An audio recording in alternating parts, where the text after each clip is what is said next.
Welcome to 80K After Hours.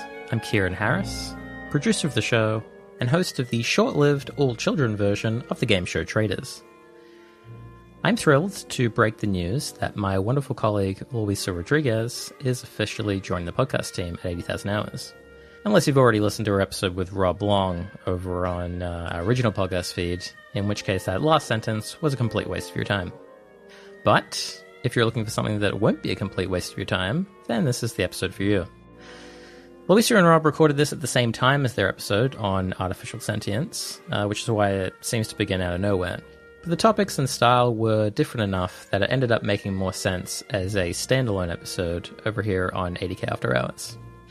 This one draws on their shared experiences of doing independent research, and they discuss assigning probabilities when you're really uncertain, struggles around self-belief and imposter syndrome, the importance of sharing work even when it feels terrible, balancing impact and fun in a job, and some mistakes Rob's made so far in his career. It's totally fine to listen to this one first, but I definitely recommend checking out Luisa and Rob's longer episode at some point over on the original 80,000 Hours podcast feed. It's number 146, and it's personally my favorite episode we've done over the last year. Okay, here's Luisa and Rob.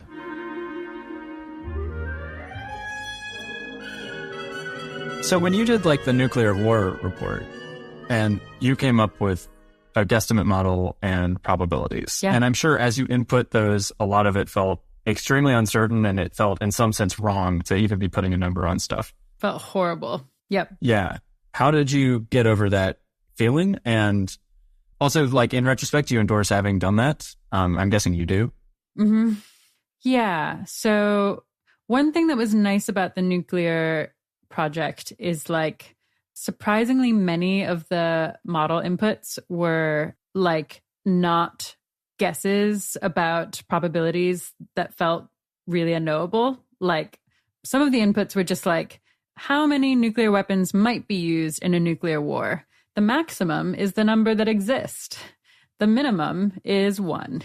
And then many of my I used probability distributions in part because I then got to be and I don't really know which side it's going to be. There are some theoretical reasons to think it's either going to be very few, because that's a particular kind of military strategy, or very many, because that's a different kind.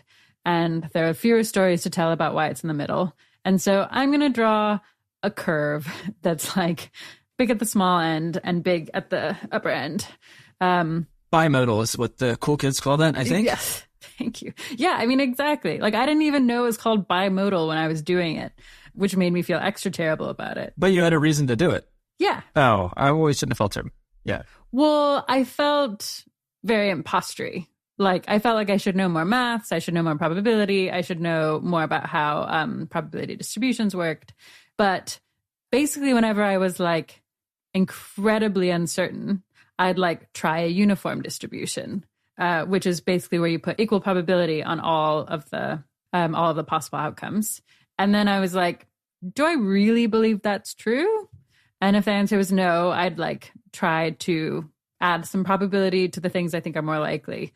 But plenty of my distributions are they're very either close to uniform, so close to saying I'm just totally uncertain about which outcome it might be, or they're I have one theory about how this works, and it's something probability goes up over time, or if we're in the kind of world where we use this kind of nuclear targeting, then we're also in the kind of world where we use this other thing.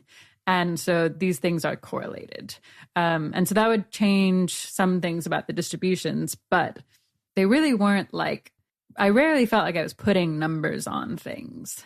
And maybe you'd feel much better about a version where you were starting from uniform probability and seeing if I ever want to make it a little higher somewhere. A little bit higher somewhere. Yeah, and even yeah, if yeah. your probability is still between 0 and 99, then that is something. And you probably will make it even narrower. And that is better than I could do on consciousness. So that would be information to me. So I think I was really partly just very lucky that there was actual concrete information for me to draw on, or not just lucky, but I am much more drawn toward projects with empirical data for this very reason. I think I'd find it way too uncomfortable to be like, what's my guess at the probability that this kind of argument about consciousness is right? That just sounds impossible to me. Right. There's even more, way more model uncertainty in consciousness. I mean, I'm guessing there is also in the nuclear war case, right? Like, I mean, there was some, eventually I'd get to some kinds of inputs that were super uncertain and weird and were about like politics and game theory. And those made me incredibly uncomfortable. And I basically just, again, did my best to like start from like, do I know nothing about this? No, I know something. So like I should put more probability on something than just say it's like a totally random guess. And then also, I think I just took a ton of comfort in knowing that like I was going to explain why I put a certain probability where I put it. And if someone thought that reasoning was bad, I was going to link them to the guesstimate model and encourage them to put in a different probability. And that felt much more like, I mean, the fear is that like people are going to be like, you idiot, you think the probability is X? And for me, it was really comforting to be like, make your own damn model. Like, yeah, I've done all the work of like setting up this model and explaining my reasoning. And you are super welcome to make counter arguments and put in your own numbers and have some other view that like pops out at the end. And like, by all means, try to convince me or try to convince other people. That seems just like objectively good. And a lot of the time, I didn't have full access to that motivation. A lot of the time, I was just like, this is terrifying and I hate it. But like, you only need one time, which is like publishing time, to really, like, I just had to be like, I hate this, but it's time to publish. I said I would. And I like convinced myself that there were good reasons to be transparent about this. So I'm going to hit publish and feel tortured about it. But like, I believe in it. It's extremely important. I really like this idea of reducing the anxiety of putting the probabilities in to a certain bin. I think it's great, actually. I think there's probably a very natural human instinct to be like, I'm uncertain about this. So like uniform, who can say? Uniform distribution. Everything's equally likely. It's absurd to say anything else. I like the idea of starting from that and being like, no, come on. There's like a little bump here. Like, no, come on. Yeah, there's at least some bump. Yeah. Yeah, exactly. But was there a different kind of anxiety that came from setting up the model? So yeah, I assume it'd be a little bit more threatening if someone was like, this is not how the risk of nuclear winter relates to the risk of collapse at all. It's the wrong nodes. What you've said is independent is not even close to independent. It's like completely misguided in a way that just like makes the whole thing confused. I'm guessing you had like a manager like checking that. And also, you know, our talents would have to do it yourself. But for the anxiety, like that's what I would really want double checked. Yeah. I mean, I think part of the answer is, again, I was thinking about really concrete empirical questions and the nodes in the model. I mean, I really started like super, super simply. Like, I think partly because I just felt really dumb about the issue of nuclear war and nuclear winter. Like, I didn't even pay enough attention to like current events to have like cached intuitions about how likely certain nuclear wars were, or like, I didn't know much about the Cold War. So I felt so dumb that like, I felt like I could learn something by being like, how many nuclear weapons are there? And what is the population of the US and Russia? Like, if we allocate all of those nuclear weapons to a different city, how many people could die? Like, that was like informative to me.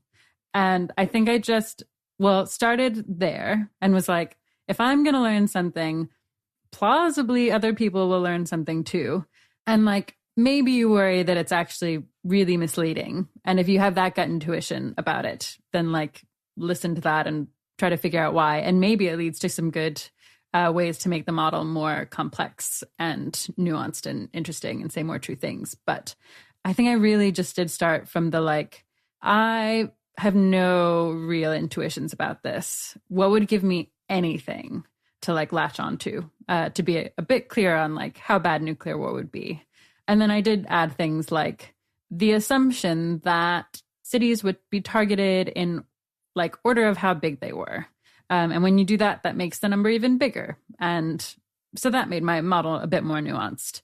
And then I did get to like use a lot of research papers about, there's just like some papers that look at how much smoke is kind of lofted into the atmosphere when a nuclear bomb detonates in a city. And I just took those inputs and like, I think maybe I widened them a bit for uncertainty, but I'm not even sure I did that. And that was also just like, cool. I had absolutely no idea like how much smoke we'd get if all of the current day's nuclear weapons were going to be detonated in cities all at once. Now I have a number, and like it is roughly less than like this paper says is required for nuclear winter. So that's like interesting and something I didn't know before. Here's a possible lesson from this. I'll see if you agree. Reasoning transparency is great. It helps the reader know what they can take from your report. It also seems maybe really helpful for the writer because you're making your brain remember, my job here is not to say the final certain word on this topic forever. That's never what you were doing. Totally. But speaking for myself, somehow some part of my brain just, I sit down and I'm like, okay, the goal of this is to like look into these questions, find some evidence, say how you would think about it. Some part of my brain just immediately forgets that and starts saying, you must solve it. If you don't, you must solve it. Yeah. Like, and it's funny, maybe like, we just need like posters above our computer to remind you, like, what are you doing when you sit down to do this? Are you proving that you're the greatest genius of all time? And in 3 months, you're going to solve like every, perplexing question about consciousness and AI. No, it is. It does seem like a good lesson, partly because I think that we both probably have, I don't know if you'd consider yourself someone who has imposter syndrome. I think you have some issues with self-belief around like your work as a philosopher. Like, are you good enough to be doing really, really important work in philosophy? And your bar is really high for that. And so it's not that you're like, you've got low self-confidence. And I think I'm closer to the low self-confidence side of things. You've mostly just got really high standards. And so I'm coming at research questions with the like background idea that I'm dumb and that like I know nothing, but like probably I could learn like a little something about it. And you're coming with a background belief of like, I'm pretty smart, which you are. And like, it'd be really cool if I could solve this philosophical problem of consciousness in AI systems. And like, you like think that's possible, which is both like maybe true, but also, I mean, it's such a crazy ambition to me. Yeah, I think there must be some art to taking the good parts of that possibly preposterous belief. Like, I think the rationality community is sometimes good at this. Like, I think one of their principles is like, don't pretend at the outset like you couldn't possibly know anything or solve the problem. Like, maybe you just can. And don't be embarrassed about that. Don't take the social consensus that this is impossible too seriously. Like, maybe it just hasn't properly been tried. Because a bunch of other people were like, I probably can't solve it as well. Yeah, you want that belief without something that says you can't publish this until you know literally everything exactly. And have perfectly solved everything. Totally. Or like, you've only succeeded if it turns out that you were the one person in the world who could solve everything. Exactly.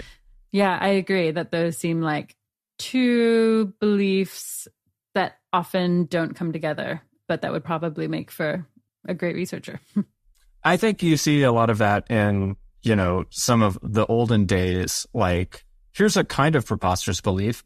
I can just figure out a lot better than people have what cherries are more effective. Like, right. That's an insanely complicated question, right? And totally. You're just going to waltz in as an outsider and like do a better job. But then at the same time, there's clearly something going on with those people where they're like, well, yeah, we're allowed to like release some like provisional conclusions and say what would change our minds. And it's not that we definitely haven't settled that question. That question will probably never be 100% settled, but here's like something to go on. Totally. Do you think you could access that mindset a bit more when, I don't know, either mid-project or preparing to publish something like, I'm really grateful that Ellie Hassenfeld and Holden Karnofsky were brave and ambitious enough to try to think about how to do charity much better and like publish preliminary results, which they've since updated many times. Like, I could totally do that with consciousness. Yeah, I think the gratitude angle might help. I think more just remembering the best what I'm doing will be enough, because I think something I find deeply intrinsically motivating and pleasurable is the process of talking to other people about what a weird and confusing world we live in, and reporting what we've found out about it and what our current best guesses are. Like, I think Steven Pinker in his book on writing has some remark to the effect that like the best writing is just pointing at something in the world that is interesting and like describing it. And that's kind of the opposite of being in your own head about, am I good enough? What does this say about me? So like, yeah, I think to the extent that I and the listener, if this applies to you, like, yeah, remember that the world is out there. It's confusing. You're trying to get less confused. Other people would also like to get less confused. You're helping them do that by reporting your own journey. And then also, I still think you do need a dash of like, but yeah, also success is possible. Maybe we could do it. That's yeah, right. Yeah, exactly. Yeah, I mean, this does just all feel very related to the fact that we've had this shared experience. I mean, despite not talking that much about the content of the research we've done in the past, but we have talked a bunch about the experience of it. And we've both found it, I think, really, really hard. And I guess kind of there are plenty of things that are very different about our jobs, but the things in common being very independent research and research on very hard and interdisciplinary questions. Is there more you want to say on what that's been like for you? Yeah, I mean, I hope you're also able to do this. It's not finding it really hard that's unpleasant. Of course it should be hard. Like, right. They are hard questions. And I think both of us really like hard work. I guess it's remembering not to berate yourself for being hard. And I have had a few like humorous times this year where I'm like, oh yeah, I'm working on consciousness and AI. Like, of course it's hard. Totally. Yeah, I mean, well, as you know, from being my friend, I have tons of stuff to say on this subject. I mean, oh yeah, here's an interesting balance. Like, I think there's a lot of emotional stuff that you can get sorted out that is very helpful for research. And I think sometimes people maybe don't realize the extent to which the intellectual virtues are in some sense like emotional and character virtues of like equanimity and not being blinded by pride or fear. Totally. Status. Yeah. But then on the flip side, a lot of that stuff is definitely not sufficient, and not all of it is necessary if you just fix the incentive structure around you or the environment around you. Yeah. I do think of you as someone who is just especially wise and deliberate about how you set up your environment and kind of the incentives you want to create for yourself to make sure you do any research, do good research, share your research. Yeah. Do you mind saying some stuff about the kinds of stuff you found helpful? And I guess like the specific kinds of struggles that those strategies were trying to help you overcome? Yeah, definitely. I think for anyone doing research, like the pit you really want to avoid is your work not making contact with the world, or more importantly, with other people at regular intervals. Oh, yeah. Gosh. I mean, the number of times I've been like, this isn't ready to share. I need to make it better first. And then you spend a year of your life writing something that like would have looked totally different and much better if you'd like asked anyone to give you thoughts on the direction it was going. I think for a certain class of researcher with probably pretty common human experiences, maybe the most important thing you could have is a friend or manager who says, you are sharing that now. Send that to person X. Just send it. Just ship it. Yeah. it doesn't matter that there are unfinished sentences. Like, that is fine. Just like get feedback on what you have. Yeah. And I mean, having a collaborator is a great way to get out of this pit and just like never be in it to begin with. I've recently been writing a paper where me and my co-authors have only written in Zoom meetings together. Wow. Wild. It's extremely fun. I certainly won't claim that it's like sustainable or optimal for all projects, but what it eliminates is really any chance of getting in your own head. Right.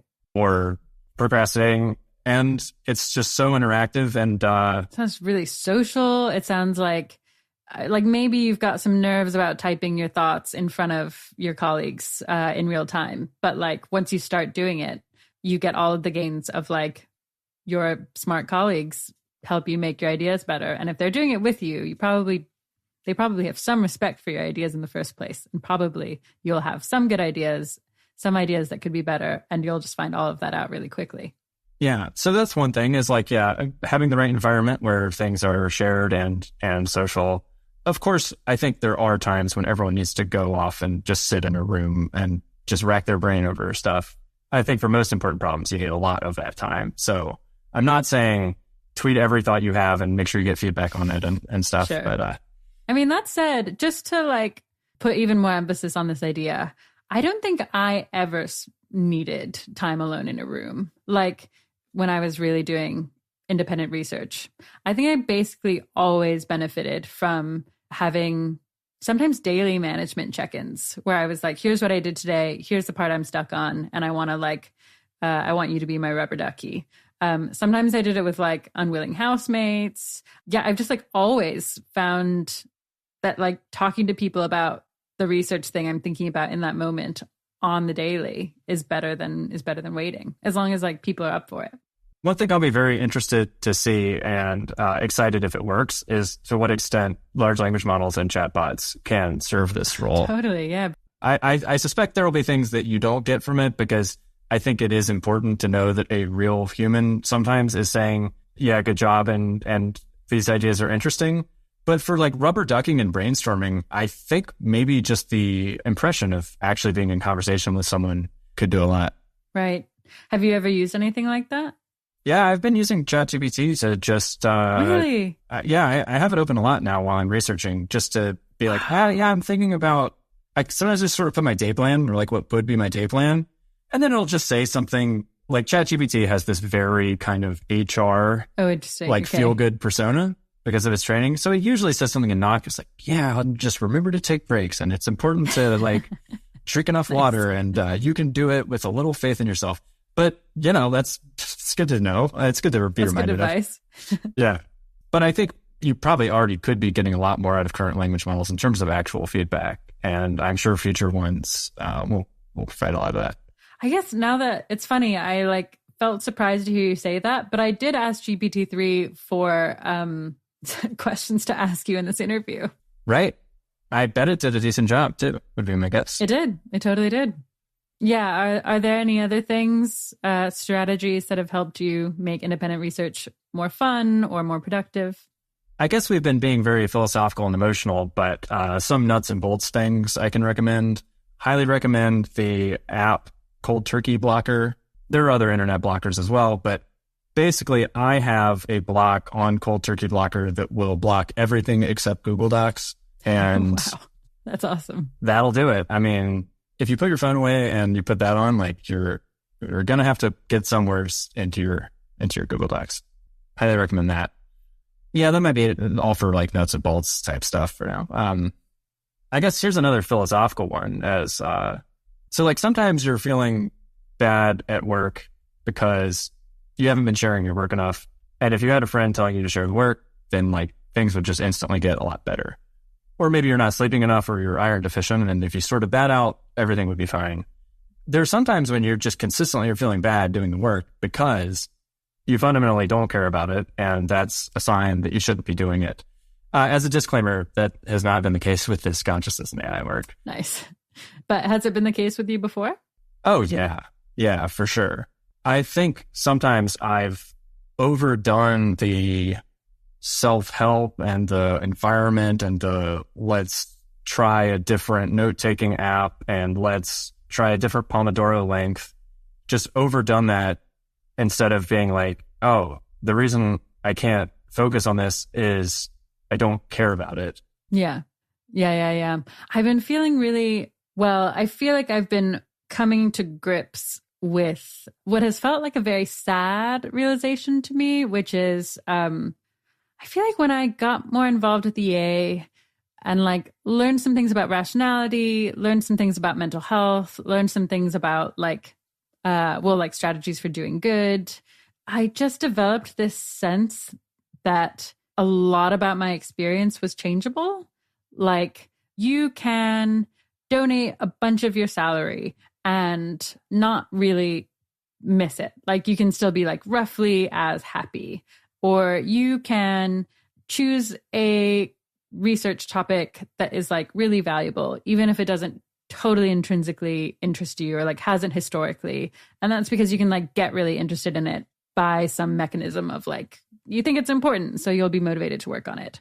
Or even like you can use some tools and rationality to make it so that like your system one, so to speak, your kind of like intuitive or emotional side of your brain comes to grip with some things your system two thinks just by like, I don't know, talking yourself into it in some structured way that like makes it more likely that like maybe, for me, a very specific example that is not related to work or careers or research is I think I felt like I could feel less imposter syndrome. I could feel like there were a bunch of feelings that I thought I could feel less of because of stuff like not just self-help, but like rationality tools and arguments about impact and arguments from philosophers about careers and stuff. And I feel like I'm, coming to terms with the fact that like less about me is changeable than I thought. And probably there are a bunch of research topics that are really important, like really genuinely instrumentally important to doing a bunch of good, that I probably couldn't force myself to do, even if I had a great manager and like a bunch of friends giving me support. And I think it's been years that I thought like, I just need the right structures and then I can do the most impactful thing. And I think I'm slowly realizing like, probably I can't just overhaul all of my intrinsic interests and motivations. I probably have to work with them some. That sounds like a very important lesson for you, and I'm very happy to hear that you're coming to it as your friend. But also, for any listeners who feel like they're constantly fighting against some sort of intuitive sense or intuitive excitement, it's tricky because there is some amount that we do endorse, like not doing what's immediately the most fun and exciting. But there definitely is a point at which you're just bullying yourself and you're going to limit your long-term impact and happiness. I guess one heuristic is it should feel like a negotiated decision between the parts of you that do and don't want to do something. It was like, say more.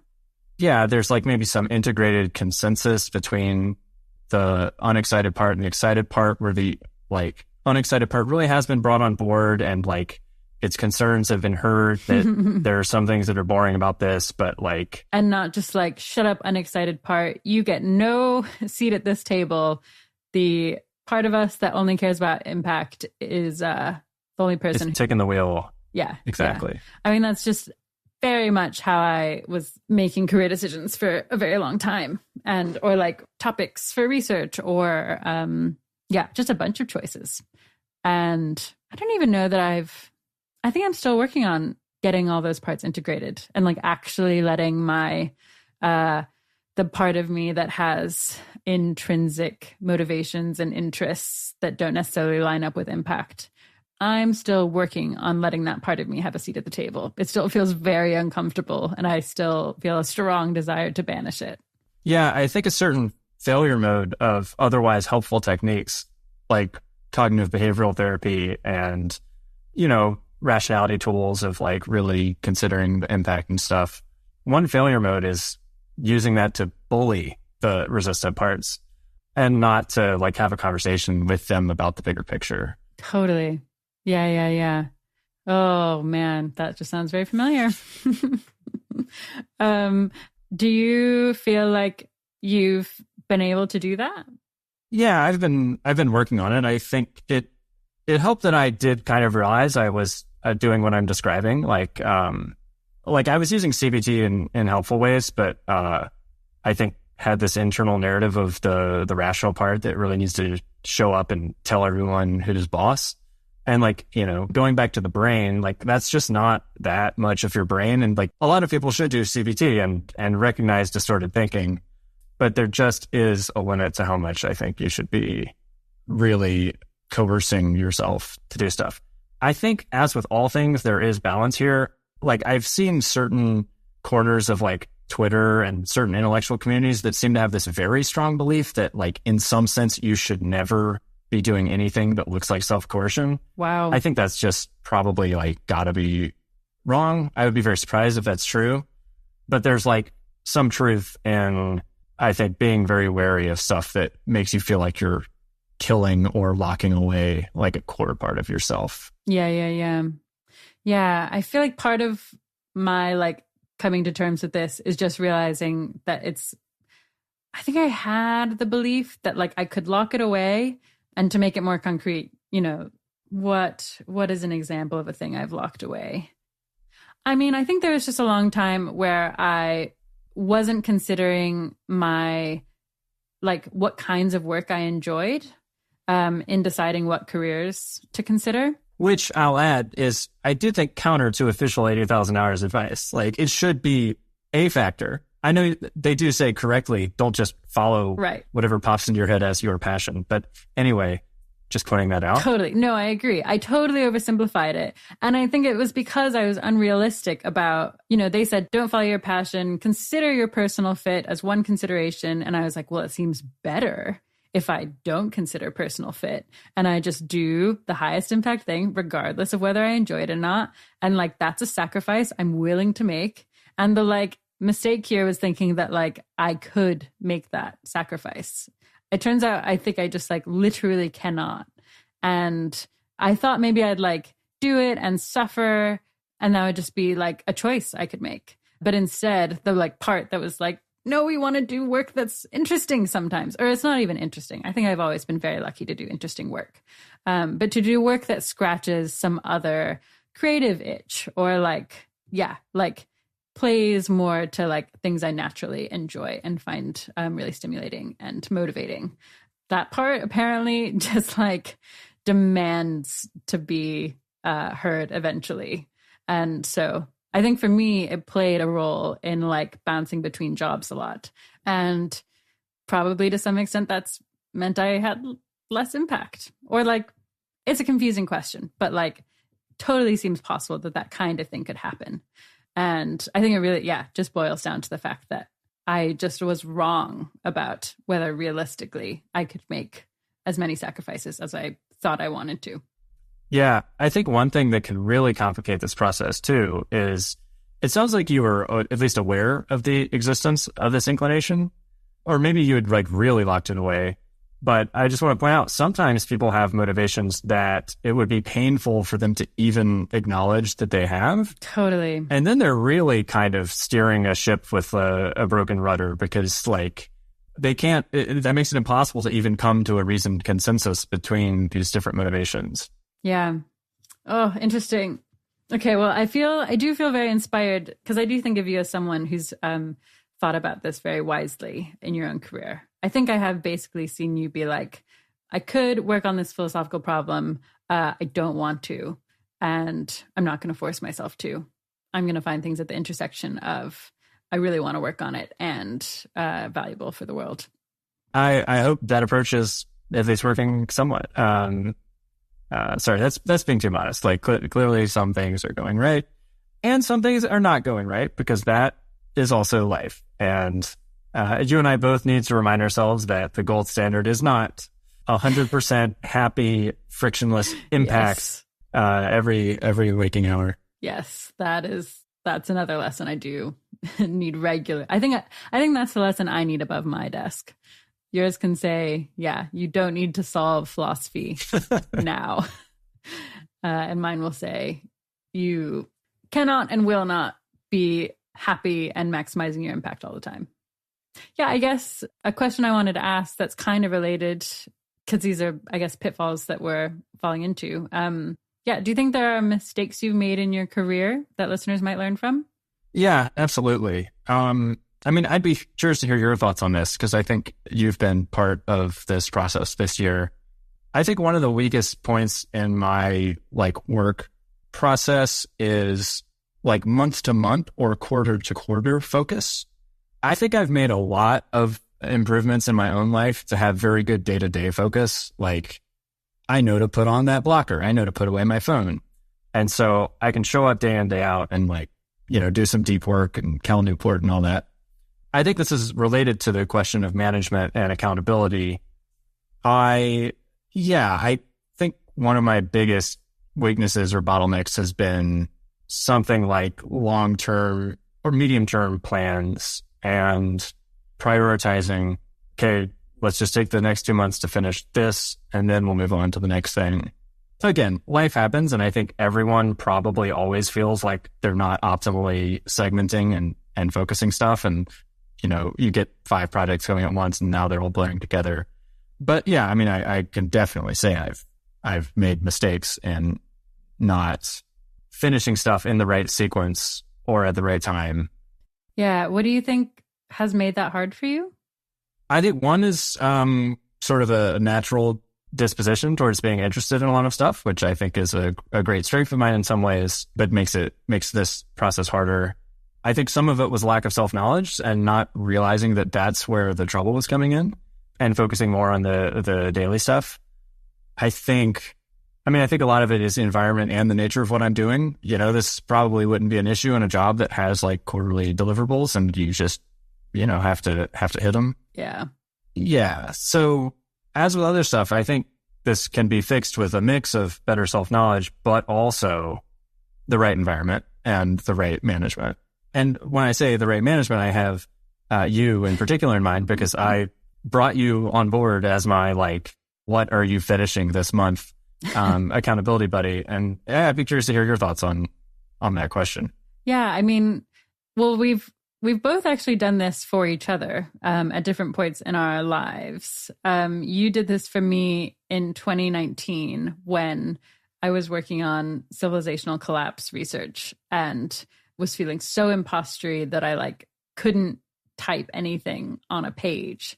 And I think for months we had daily calls and I set accountability goals with money tied to them. And I think I paid you hundreds of dollars. So it's very nice to get to repay the favor this year. And yeah, I guess, my sense is that, I do think from my perspective, a lot of what was going on was you having an extremely high standard for what it meant for a project to be done. And so there were other projects that seemed exciting to you and that it would seem good to me if you wrapped up the one you're doing and moved on to the next one. Or I don't know, prioritization seemed hard for you, partly because it didn't seem like any of the solo projects you were working on were ever meeting your standards, were ever good enough to be done. And so I feel like a big part of the value add I added was just being let's set a delivery date. You've worked on this for several months now. From the outside, it seems like if you've worked on something for 6 to 12 months, it's sensible to share it with the public or to share it with whoever kind of commissioned you to write this report. So we're calling that date the end date, and we're just doing what we can between now and then to wrap it up. Whereas I think your kind of default perspective was something it's not done until I've solved it. And that's a really ridiculous goal that you could have probably tried to chip away at for years and years and years. Yeah. And I think it's important that I knew in some sense that's not the goal. And I could have told you and written that down. But I think by recognizing that my brain was going to keep pulling me towards that's when you need outside help to have a sane friend just be you're doing it again. Right. Exactly. We had the same conversation so many times. It wasn't I was telling you things you didn't know. It was just, or even like each time we checked in was like troubleshooting a different problem. It was like very often you were like, I need to share this thing in 2 weeks. And then 1 week went by and you were like, I'm not going to do that. I'm going to share it in another 2 weeks. And I was like, nope, you said you were going to do it in 2 weeks, which is next week. So you have to do that. And we talked about the reasons we endorsed and they made sense to you. And then you did it. Yeah, I guess so listeners can like gauge the advice. I do think some of this is like an especially kind of raw problem from the way I am. But do you think this is probably something most people will face if they're not, working for a line manager with like, deliverables that show up every quarter? Or who will this apply to? I mean, my guess is like, honestly, it feels like fewer than like 10% of the people I know would just like decide to write something for the EA forum and then like get all the way to completion in like as short a time as they would endorse, or like, I don't know, sharing it for feedback as soon as they would endorse. I think almost no one does that. I certainly didn't. Like, the only reason I ever published anything on the EA forum is because I was paid to, and we set a hard deadline of like a certain day in a certain month. And when it got to that time, I felt like it was unacceptable that we were publishing it, and just felt horrible. Like, I felt like it was the wrong thing to do so strongly. And I think I could have worked on that for like years and years more before I actually wanted to share it or publish it or whatever.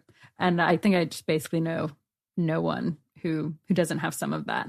I guess some people do struggle with it more than others. And that's probably like impostery people, perfectionisty people, anxious people. Does that sound kind of right? Yeah, for sure. Another point, is this goes to the point of not beating yourself up for struggling. One of the best questions someone asked me in the last calendar year is I was talking about the kind of the pitfalls I felt like I was in. And she just asked me, what do researchers need? Huh. Like, wow. In general, what do they need? Whoa. And I was like, oh, well, they need deadlines. They need people to check in on them. Yeah. They need regular feedback. They need breaks sometimes and stuff like that. And it was totally obvious to you that researchers in general need that. However, I think I was thinking about this 10% that you mentioned of people who somehow weirdly won some lottery where they don't need that. And those people do exist. And like, hats off to them.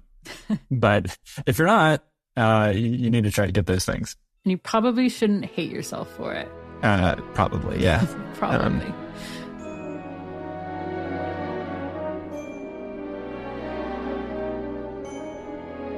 If you enjoyed that one, you'll be delighted to know we've got plenty more Luisa content coming up over the next few months. If you want to hear more from Rob, you can follow him on Twitter at RGBLong and subscribe to his Substack, Experience Machines. There are links to both of those in the blog post associated with this episode. And a reminder that you can listen to Luisa and Rob's excellent episode on artificial sentience over on the original 80,000 Hours podcast feed. That's number 146. All right, audio mastering and technical editing for this episode by Ben Cordell and Milo Maguire. Full transcripts and an extensive collection of links to learn more are available on our site and put together by Katie Moore. And I produce the show. Thanks for listening.